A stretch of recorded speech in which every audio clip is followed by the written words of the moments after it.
کہہ دو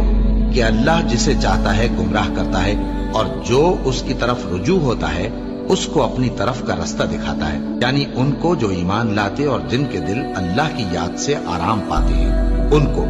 اور سن رکھو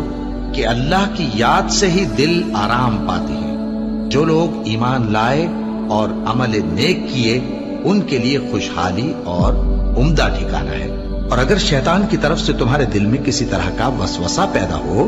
تو اللہ سے پناہ مانگو،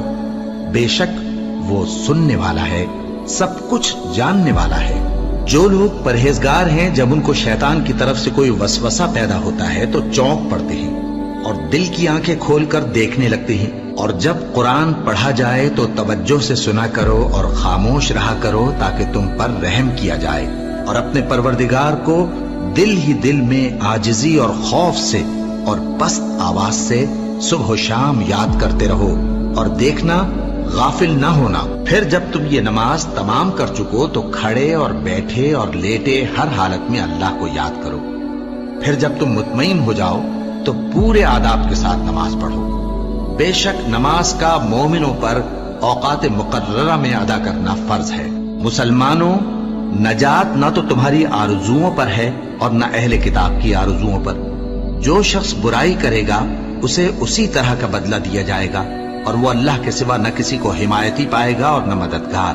اور جو کوئی رحمان کی یاد سے آنکھیں بند کر لے یعنی تغافل کرے، ہم اس پر ایک شیطان مقرر کر دیتے ہیں تو وہ اس کا ساتھی ہو جاتا ہے،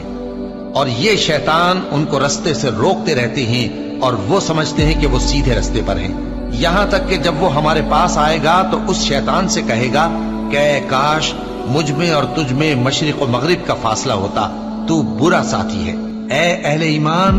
اللہ کا بہت بہت ذکر کیا کرو اور صبح و شام اس کی پاکی بیان کرتے رہو،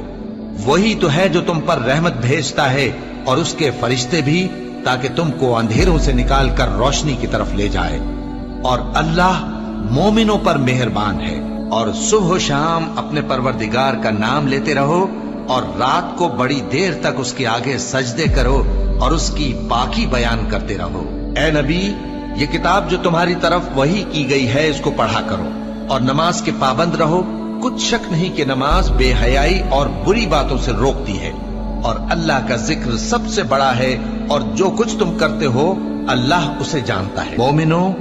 جو پاکیزہ چیزیں اللہ نے تمہارے لیے حلال کی ہیں ان کو حرام نہ کرو، اور حد سے نہ بڑھو کہ اللہ حد سے بڑھنے والوں کو دوست نہیں رکھتا، اور جو حلال و طیب روزی اللہ نے تم کو دی ہے اسے کھاؤ